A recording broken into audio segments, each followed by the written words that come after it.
ನಿಮ್ಮ ಒಂದು property GPS ಹೇಗೆ ಟ್ರ್ಯಾಕ್ ಮಾಡ್ಬೋದು ಅಂದರೆ how do you know your property GPS ಹೇಗೆ ಅದನ್ನು ಚೆಕ್ ಮಾಡೋದು ಅಂದರೆ ಈಗ ಗೂಗಲ್ ಮ್ಯಾಪ್ನ ನೀವು ಓಪನ್ ಮಾಡಿ. ಎಕ್ಸಾಂಪಲ್ ನಾನಿಲ್ಲಿ ಏನು ಮಾಡ್ತಿದ್ದೀನಿ, ಜಯನಗರ 4th ಬ್ಲಾಕ್ ಅನ್ನೋದನ್ನು ಸುಮ್ಮನೆ ಎಕ್ಸಾಂಪಲ್ ಆಗಿ ತಗೋತಿದ್ದೀನಿ. ಅಲ್ಲಿ ನಿಮ್ಮದು ಒಂದು ಪ್ರಾಪರ್ಟಿ ಏನಿದೆ ಅದನ್ನು ಝೂಮ್ ಮಾಡಿ ಆ ಪ್ರಾಪರ್ಟಿ ಮೇಲೆ ಲಾಂಗ್ ಪ್ರೆಸ್ ಮಾಡಬೇಕು. ಓಕೆನಾ? ಅಂದರೆ ನಿಮ್ಮ ಪರ್ಟಿಕ್ಯುಲರ್ ಆ ಒಂದು ಪ್ರಾಪರ್ಟಿ ಮೇಲೆ ಲಾಂಗ್ ಪ್ರೆಸ್ ಮಾಡಿದ್ರೆ ನಿಮಗೆ ಈ ಲ್ಯಾಟಿಟ್ಯೂಡ್ ಮತ್ತು ಲ್ಯಾಂಗಿಟ್ಯೂಡ್ ಎರಡೂ ನಿಮಗೆ ತೋರಿಸುತ್ತೆ. ಅಂದರೆ ಈ ಅಕ್ಷಾಂಶ ಮತ್ತು ರೇಖಾಂಶ ನೀವು ಎಲ್ಲಿ ಅಪ್ಡೇಟ್ ಮಾಡಬೇಕಾಗತ್ತೆ ಅದನ್ನು ನೀವು ಈ ಮುಖಾಂತರ ಕೂಡ ಚೆಕ್ ಮಾಡಿ ನಿಮ್ಮ ಪ್ರಾಪರ್ಟಿ ಲ್ಯಾಂಗಿಟ್ಯೂಡ್ ಮತ್ತು ಲ್ಯಾಟಿಟ್ಯೂಡ್ನ ಅಪ್ಲೋಡ್ ಮಾಡ್ಬೋದು.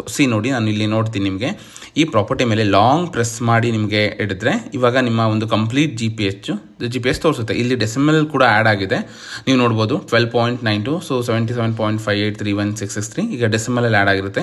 ನೀವು ಇದನ್ನು ನಿಮ್ಮ ಒಂದು ಈ ಆಸ್ತಿ ಅಥವಾ ಎಲ್ಲಿ ನಿಮಗೆ ರಿಕ್ವೈರ್ಮೆಂಟ್ ಇದೆ ನೀವಲ್ಲಿ ಅಪ್ಡೇಟ್ ಮಾಡ್ಬೋದು. ಈ ರೀತಿ ನೀವು ಚೆಕ್ ಮಾಡ್ಬೋದು. ಇನ್ನು ಐಫೋನಲ್ಲಿ ಕೂಡ ಮ್ಯಾಪ್ಸಲ್ಲಿ ಕೂಡ ನಿಮಗೆ ಅವೈಲೇಬಲ್ ಇರುತ್ತೆ. ಯಾವುದೋ ಒಂದು ಪ್ರಾಪರ್ಟಿನ ನೀವು ಲಾಂಗ್ ಪ್ರೆಸ್ ಮಾಡಿ ಹಿಡಿದ್ರೆ ನೋಡಿ ಡೈರೆಕ್ಟಾಗಿ ನಿಮಗೆ ಲ್ಯಾಟಿಟ್ಯೂಡ್ ಮತ್ತು ಲ್ಯಾಂಗಿಟ್ಯೂಡ್ ಎರಡೂ ತೋರಿಸುತ್ತೆ. ಈ ರೀತಿ ನೀವು ಈ ಒಂದು ಇನ್ಫಾರ್ಮೇಷನ್ನ ತಗೊಂಡು ನಿಮಗೆ ಎಲ್ಲಿ ಅವಶ್ಯಕತೆ ಇದೆ ಅಂದರೆ ಈ ಆಸ್ತಿ ಆಗಿರ್ಬೋದು ಅಥವಾ ಎಲ್ಲಿ ನೀವು ಒಂದು ಪ್ರಾಪರ್ಟಿನ ಲ್ಯಾಂಗಿಟ್ಯೂಡ್ ಮತ್ತು ಲ್ಯಾಟಿಟ್ಯೂಡ್ನ ಅಪ್ಡೇಟ್ ಮಾಡಬೇಕು ಅಲ್ಲಿ ಈ ಮುಖಾಂತರ ನೀವು ಅಪ್ಡೇಟ್ ಮಾಡ್ಬೋದು.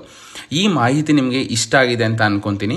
ಇದೇ ರೀತಿ ಒಂದು ಹೆಚ್ಚಿನ ಮಾಹಿತಿಗಾಗಿ ನನ್ನ ಯೂಟ್ಯೂಬ್ ಚಾನಲ್ನ ಸಬ್ಸ್ಕ್ರೈಬ್ ಮಾಡಿ ಇದೇ ರೀತಿ ಸಪೋರ್ಟ್ ಮಾಡ್ತಾ ಇರಿ. ಧನ್ಯವಾದಗಳು.